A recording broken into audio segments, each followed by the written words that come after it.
네, 정신의 뉴스 브런치 항상 여러분들과 함께 프로그램 만들어가고 있습니다. 오늘도 유튜브로 500분이 넘는 분이 들어와 주셨고요. 써니스카이님, 미무수아님, 헨젤과 그레떼님, 박진호님 네, 모두 감사드립니다. 콩으로도 요즘에는 보이는 라디오 함께 보실 수 있습니다. 남기숙님, 김현옥님, 김대현님 들어와 주셨고요. 캠코더 모양의 버튼 누르시면 이제 유튜브로 저희가 방송하고 있는 모습 보이는 라디오에서도 함께 보실 수 있습니다.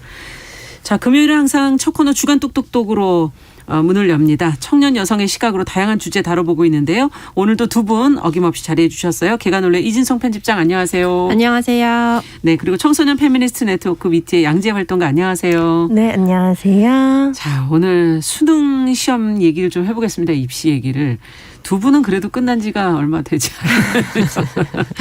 자, 어제가 시험 날이었고 두 분은 이 수능 시험이나 입시 관련해서 어떤 기억들이 있으신지 누가 먼저 얘기해 주시겠어요? 이진석 편집장께서. 네, 일단은 저는 이게 벌써 15년 전 일인데요. 꽤 오래됐네요. 네, 저는 2006년에 이제 고3 수험생이었고요. 이제 입시 체제가 우리나라 입시 체제가 격변한다는 거를 한 번 더 알 수 있는 게 저는 지금은 이제 없어진 수시 1학기 세대였거든요. 네. 네, 그래서 그 수시 1학기 체제가 거의 한 몇 년 있지 않다가 없어졌었는데 그래서 수능을 안 쳤고 8월 달에 이제 최종 합격이 결정이 나서 1학기 수시가 그 입시가 끝난 케이스예요. 근데 이게 그 다음 해부터 바로 없어지면서 저랑 비슷한 전형을 준비했던 친구들이 또 혼란에 빠지는 그런 일들도 있었는데요.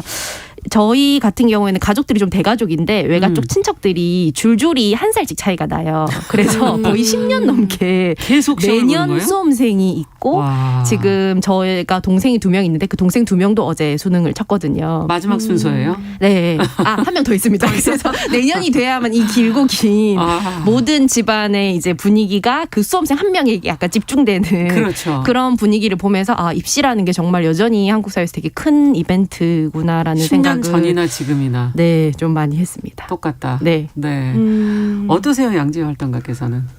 네, 저는 2016학년도 2015년에 보는 2016학년도 그렇죠. 수능을 보는 동료들과 같이 있었는데 저는 사실 수능을 보지 않고 대학을 가지 않았었어요. 네. 그래서 당시에 좀 대학 입시 거부 선언이라고 해서 기억납니다. 모두가 대학생이 될 거라고 이야기하는 사회에서 이 경쟁을 중심에 둔 교육체제를 거부하는 선언이 있었고 입시 경쟁에 대한 문제의식으로 대학을 가지 않는 이들이 작년까지도 매해 대학 거부 선언을 이어왔어요. 그리고 올해는 청소년은 입시 대박이 아닌 입시 폐지를 원한다라는 선언이 있었는데요. 네. 청소년 300여 명과 지지자들이 함께 모여서 만든 선언이었고 이 선언에서 모두가 승리하는 입시 경쟁이라는 건 없다. 그래서 우리가 원하는 교육체제는 평등한 교육체제다라고 이야기하면서 대학 평준화를 비롯한 5개 정도의 요구안을 발표를 했었습니다.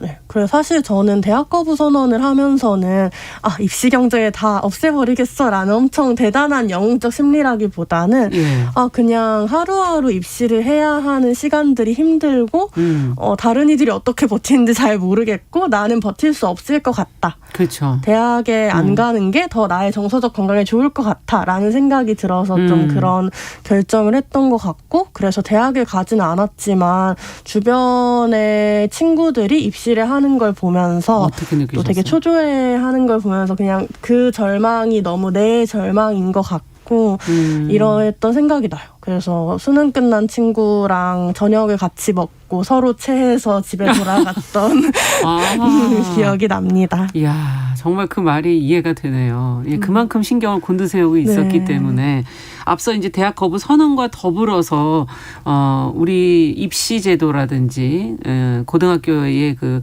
교육이 어떻게 변화해야 되는지 5가지 얘기를 하셨다고 그래서 후에 저희가 좀 어떻게 변화해야 될지를 좀 차분히 얘기를 좀 해볼 필요가 있고 방송도 사실 수능 당일이나 전날 전전날 이럴 때 보면 나오는 뉴스가 늘 있잖아요. 막 지각해서 막 경찰차 막 타고 가는 학생 모습, 인테리어 공사 막 하고 있는데 그걸로 고3 학생이 있다고 분쟁 나는 거, 수능 날에 비행기를 띄워야 되느냐 안 띄워야 되느냐, 그 소음이 영어 듣기 평가에 어떤 영향을 주냐 이런 얘기도 항상 보도가 됐던 기억이 나는데 올해는 지금 단계적 일상 회복을 지금 수능 뒤로 미루자 이런 얘기가 있었거든요. 네. 최근에 가장 뭐 눈여겨보신 눈에 띄는 뉴스라든가 보도되어진 내용들이 있다면 또 어떤 생각을 하셨는지도 좀 듣고 싶네요. 네, 일단은 경기도 버스 노조의 파업 예고를 먼저 얘기를 할 수가 있는데요. 네. 경기도 버스 노조가 경기도 전체 버스의 44.2%를 차지하는 23개 버스 업체 노조인데요. 이 버스 업체가 사측이 이제 수년 전부터 요구했던 1일 2교대 체제 같은 요구 사항이 도저히 이제 반영이 되지 않고 협상이 지속적으로 결렬이 되어서 18일에 파업에 돌입한다라고 이제 예고를 18일에. 했었어요. 네, 근데 그러면서 아무래도 좀 수험생을 인질로 삼는 게 아니냐 뭐 이런 식의 좀 비판적인 여론이 일었었는데요. 그런데 이제 이 문제에서 중요한 것은 이렇게까지 좀 할 수밖에 없었던 좀 결국에는 벼랑 끝으로 협상을 끌고 간 거거든요. 그러면서 이렇게까지 할 수밖에 없었던 배경을 먼저 고려를 해야 된다고 생각을 했어요. 그래서 오랫동안 시위를 했는데 이슈도 안 됐고 회사도 묵묵부답이었고 결국 수능 날에 파업을 예고함으로써 확 이제 관심이 쏠리고 그러네요. 네, 지금까지 이런 싸움을 해왔다는 걸 사람들이 뒤늦게 알게 되고 그런 이제 문제가 있었는데 결국에는 그 회사 측의 문제라고 볼 수 있는데요. 다행히 이제 당일 새벽에 극적 협상이 타결이 돼서 파업이 결렬이 되고 이제 운행은 정상적으로 진행이 됐습니다. 다만 비행기도 안 띄울 만큼 이렇게 입시에 총력을 기울이고 그 어떤 문제보다 수험의 결과 학습권이 우선시되는 분위기는 아무래도 좀 한국 특유의 그리고 좀 과열된 감이 좀 있지 않나라는 생각을 하게 되는 뉴스였습니다. 네. 시험에 대해서 너무 과열된 이런 분위기 지적을 해 주시면서 협상도 이날 해야 타결이 된다. 뭐 이런 얘기를 지금 어떻게 보세요, 양재화 활동가께서? 저도 이 뉴스와 청소년들 사이의 논쟁을 보면서 되게 마음이 어려웠는데 아무튼 청소년분들 사이에서도 이게 몇 년째 노조의 요구안을 방치해온 버스회사 잘못이다라고 얘기하시는 분들이 있고 잘못은 잘못인 거 알겠는데 그러한 잘못의 대가를 왜 수험생이 치러야 되냐라고 이야기하시는 분들도 계셨어요. 사실 모두가 부모의 자가용을 타고 수험장에 오진 않으니까 당연하죠. 이것이 더욱더 좀 지리적으로 멀리 있거나 더 뭐 가난하거나 이런 학생들한테 더 많은 피해를 줄 거다 이런 의견들도 그렇죠. 저도 되게 타당하다고 생각하면서 읽었는데 다만 사실은 그냥 저 곳에서 싸우고 있는 사람이 있고 굉장히 비인간적인 노동 현실 속에서 그것을 개선하려고 싸우고 있는 사람이 있다라고 했을 때 내가 제일 먼저 할 수 있는 반응이 그럼 나는 어떻게 라는 말일 수밖에 없는 거? 그렇죠. 그게 너무 마음이 안 좋은 거예요. 사실 학교에서도 이런 풍경은 되게 일상적으로 있었고 스쿨미투 운동을 할 때에도 고발자분들이 사실 우리가 이렇게 스쿨미투를 고발하면 학교 위신을 떨어뜨린다거나 학교 입시에 지장이 갈 거라거나 이런 식의 학생들의 부정적인 반응을 듣는 게 두려웠다 이런 얘기들도 하셨거든요. 그래서 그런 걸 보면서 사실 저 일이 부당하다는 걸 알고 있더라도 당장 입시를 해야 된다는 것이 너무 많은 걸 침묵하게 하는구나라는 걸 저는 보게 돼서 양쪽의 입장이 이해가 가지만 참 마음이 아픈 일이다라고 생각을 그러네요. 했었고요. 사실 제가 좀 인상 깊게 읽었던 수능 시기의 기사라면 사실 2017년이나 2016년도의 수능이 전 좀 유독 기억에 남아요. 그래요? 왜냐하면 2017년에 수능 하루 전에 포항에서 대규모 지진이 있어서 수능이 최초로 연기가 됐었잖아요. 예, 기억나네요. 네, 그래서 저는 그걸 보면서 수능 당일날에 대규모 지진이 있었으면 학생들이 대피했을까? 같은 질문들이 많이 드는 거예요. 놀라운 거죠. 네, 사실 우리나라는 그런 나라이지 못했을 것이다. 왜냐하면 2016년에 있었던 경주 지진에서도 학생들을 귀가하지 못하도록 학교에서 조치했었고 이 정도는 안전하니까 수업 들어라라고 학교에서 디렉션을 줬었던 사례가 있었고 실제로 2017년 수능에서도 그 이후에 수능을 준비하면서 재난 상황이 발생했을 때 옆 친구랑 얘기하면 부정행위다. 라고 얘기를 했었거든요. 그때 근데 어떻게 판단하겠어요? 옆에 사람한테 물어봐야지. 막 땅이 흔들리고 있는데 옆에 사람한테 얘기하면 안 되고 디렉션을 고민해야 되고 이런 상황들을 마주하게 되는 거예요. 지침으로. 그런 걸 보면서 사실은 이 수능이라는 게 정말 인간다운 삶이나 뭔가 이런 더 중요한 가치들보다 위에 있구나라는 게 되게 마음 아프게 느껴지던 것이 기억이 납니다. 지금 문제를 이렇게 제기해 주신 게 재난 상황과 입시가 같이 온다면 어떻게 될 거냐는 지금 질문을 주신 거고 네. 우리가 재난 상황이 그 무엇보다 가장 우선순위가 돼야 되는 그쵸. 건데도 네. 입시가 그것을 과연 물러설 수 있겠는가 하는 부분을 지적을 해 주셨어요. 야, 이건 진짜 진지한 고민이 좀 필요한 대목인 것 같네요. 자, 이번에 치러진 수능 시험이 코로나 시국으로 보면 두 번째 이제 시험이고 이게 코로나 상황 속에서 이제 공부를 해야 했던 수험생들은 그 전과는 좀 달라진 환경 속에서 있었을 거고, 코로나 시국 속에서 이 학습의 양극화 지적도 꽤 많이 나왔었거든요. 그런 측면에서 다 감안해 본다면, 지금 코로나 시국에서 입시 준비라든지 입시가 어떤 점이 달라졌고 무엇이 가장 힘들었을까? 두 분이 한번 상상을 해보시면 어떤 문제들을 얘기하실 수 있겠어요? 일단은 아무래도 이제 수업이 비대면으로 전환이 되면서 소위 말하는 교육 격차라던가 학력 양극화 현상이 굉장히 심각해졌죠. 아무래도 공교육의 의의라는 거는 동일한 공간에서 동일한 시간 동안 동일한 교육을 받을 수 있다는 건데 일단은 집에 이제 머물게 되면서 그렇죠. 이 수업에 집중할 수 있도록 가이드를 줄 수 있는 보호자가 있느냐 없느냐 그리고 이거의 부족함을 채울 수 있는 사교육이 얼마나 투여될 수 있느냐에 따라서 굉장히 많은 격차가 벌어질 수밖에 없었고요. 네. 교사들이 학생들 개개인의 상황을 이제 파악하기가 어렵게 되면서 이제 그 예를 들면 이 친구의 같은 경우는 어려움을 겪는다 혹은 이 부분이 어렵다 이런 것들을 파악하기가 어렵게 되면서 네.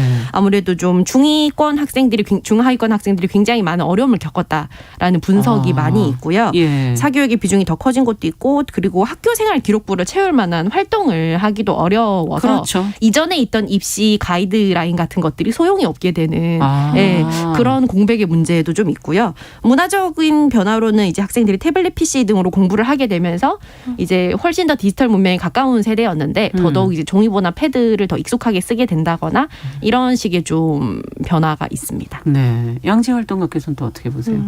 사실 저는 코로나 이후에 정부의 대책이 어떤 방역에 중심을 둔 입시 정책이었다라고 생각을 해요. 그래서 사실 학교 현장에서 말씀 주신 교육 격차나 혹은 학내 인권 침해 같은 기존 교육의 문제들이 심각화되는 문제들을 좀 많이 외면한 거 아닐까라는 생각을 하는데요. 이제 코로나로 인해서 소비가 많이 줄고 그렇죠. 되게 시장이 위축됐다고 말하지만 고등학생의 사교육비 지출은 0.9% 증가했거든요. 결과가 나왔는데. 네. 와. 그래서 교육부와 통계청이 발표한 2020년 초중고 사교육비 조사 결과에 따르면 네. 고등학생들의 사교육비 지출이 증가했고 고소득층과 저소득층의 사교육비가 5배 차이로 학력 격차가 굉장히 차이는 노골적으로 더 커지고. 네, 드러나고 있다라고 이야기할 수 있는 거죠. 또 코로나 이후에 학내 인권 침해가 굉장히 심화돼서 코로나19 관련된 중고등학교 학생인권 실태조사를 한 결과 중고등학생 10명 중에 8명이 정부나 학교가 학생의 안전보단 정부나 학교가 학생의 안전이나 배움보다는 시험 성적에 더 관심이 많다고 느낀다라는 이야기, 그리고 방역을 지켜야 된다 그러면서 핸드폰 걷고 집단적으로 급식 그렇죠. 먹고 이런 행위들이 되게 문제적이라는 이야기들도 많이 했고요. 그래서 이런 학력 격차나 인권 침해가 나타나고 있는 상황에서 여전히 수능 최저 학력이라는 건 굉장히 높게 존재하고 많은 대학에서 수능 최저 학력을 유지하고 있어서 이런 학력 격차를 고려한 대입 정책이 필요한 거 아니었을까라는 생각이 들었습니다. 네, 지금 말씀해 주신 거에 따르면 우리가 생각했던 것과 달리 더 사교육비는 지출이 많았다는 건 그만큼 지금 비대면 교육에 대한 불안감을 그쪽으로 해소했는데 그것은 결국 양극화를 보여주는 모습이다 이런 지금 지적을 해 주셨어요. 참 수험생들 항상 힘들게 지내는 것 같은데 무엇보다 입시제도 너무 자주 바뀌어서 아마 우리 앉아있는 3명의 입시제도도 다 다르지 않았을까 하는 생각이 들 정도인데 최근에 관심이 높은 이슈가 입시하고 연계해가지고는 고교 학점제라는 거더라고요. 근데 저는 이제 벌써 이미 너무 오래돼서 이게 어떤 제도인지 어느 나이 때부터 이게 적용이 되는 건지 뭐 이런 걸 양재 활동가께서 좀 정리를 해 주시겠어요?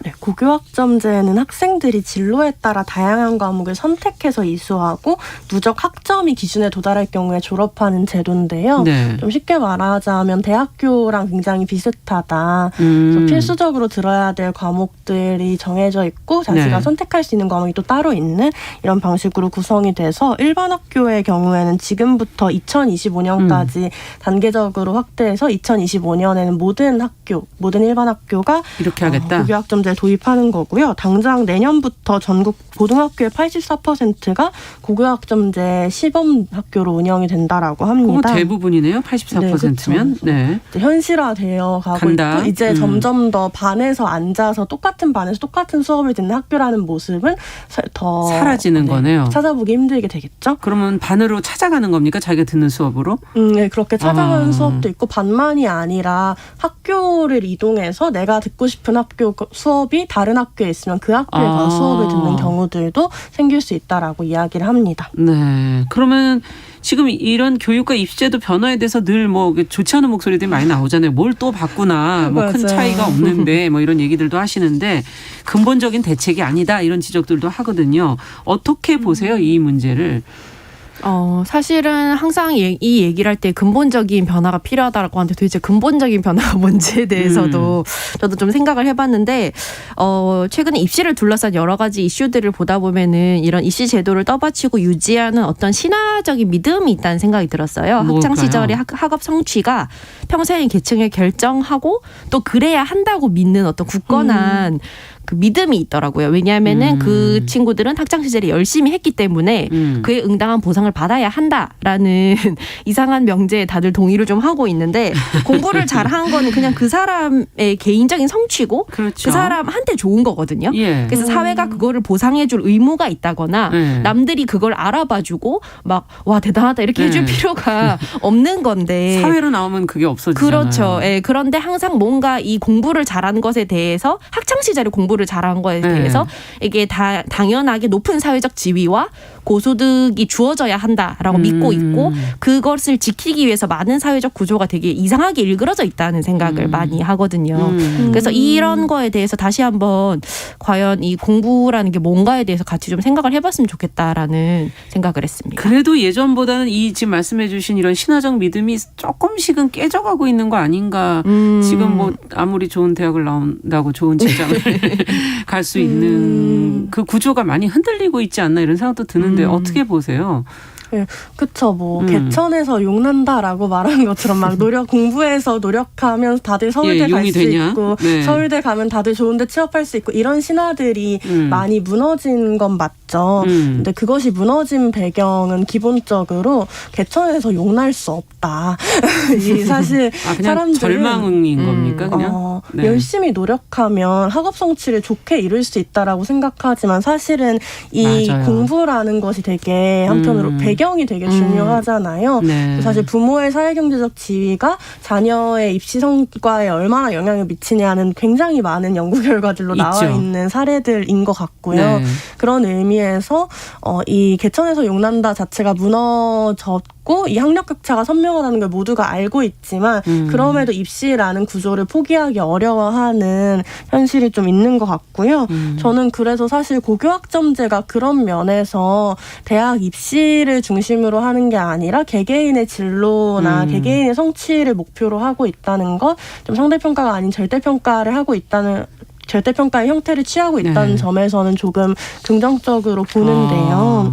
다만 사실 이런 고교학점제가 좀 비정규직 교사 확대나 에듀테크 육성 뭐 이런 교사 형태의 변화, 교사 형태의 노동 유연화와 연결되어서 좀 교육 시장화나 교원 구조 조정의 명분으로 쓰이고 있다는 점은 굉장히 비판적으로 봐야 한다고 생각하고 이게 선택권이 있다. 학생에게 선택권이 있다라고 얘기하지만 사실은 지역 인프라가 얼마나 되냐 그렇죠. 혹은 계층적으로 어떠냐에 따라서 이 격차라는 것이 굉장히 선명하게 드러날 거라 생각하고 무엇보다도 입시 제도가 변화하지 않는 이상 고교학점제라는 건 학생들이 주도적으로 입시 전략을 짜야 되는 학생들이 자기의 입시 전략에서 더 전략적이어야 되는 더 이중의 억압을 줄 수도 있겠다라는 생각이 많이 들어서 입시 제도의 개편 없는 고교학점제가 과연 학생들을 더 행복하게 할 수 있을까라는 질문을 남기고 싶습니다. 네, 더 하실 말씀 있으신지? 아니요. 예, 지금 말씀해 주신 것처럼 그 안에 들어있는 고교학점제 이면에 깔려 있는 뭐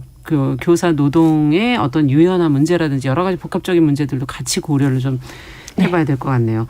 자, 학력이 앞서 신화적인 믿음을 깨져가지만 아직도 고수하고 있는 분들이 워낙 많아서 이 학력이 많은 걸 결정하는 우리나라 이 사회 구조 안에서 입시라는 게 이렇기 때문에 자꾸 중요해지는 건데 단 한 번의 입시, 한 번의 시험이 인생을 좌우한다는 건 좀 너무하는 거 아닌가 이런 생각이 들기도 하고 과연 입시 제도라는 게 공정한가 근본적인 두 분의 변화 방향 어떻게 갔으면 좋겠는지 끝으로 한 말씀씩 좀 들어보도록 하죠.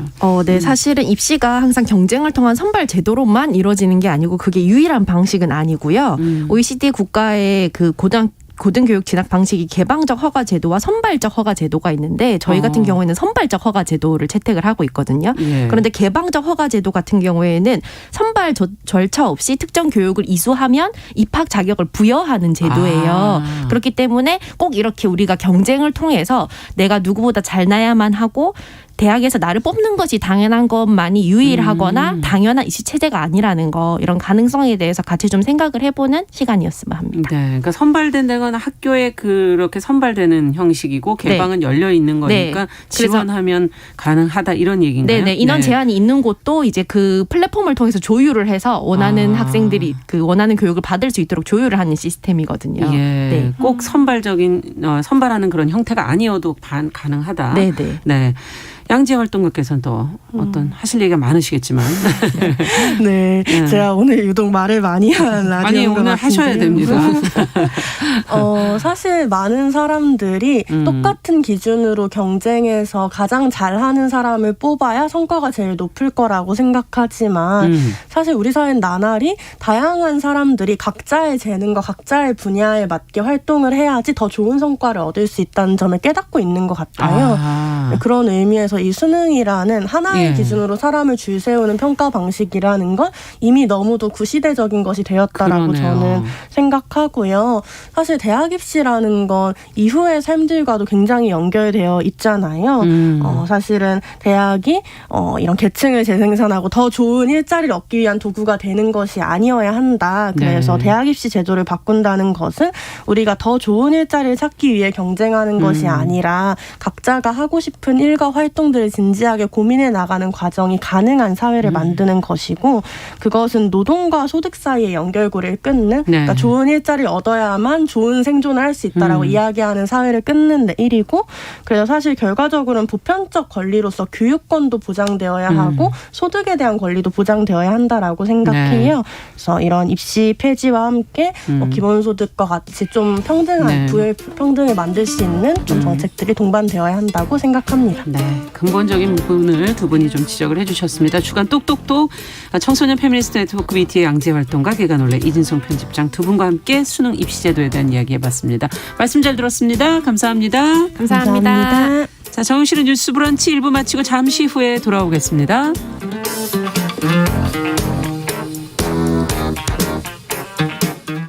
지금 시각은 11시 30분입니다. KBS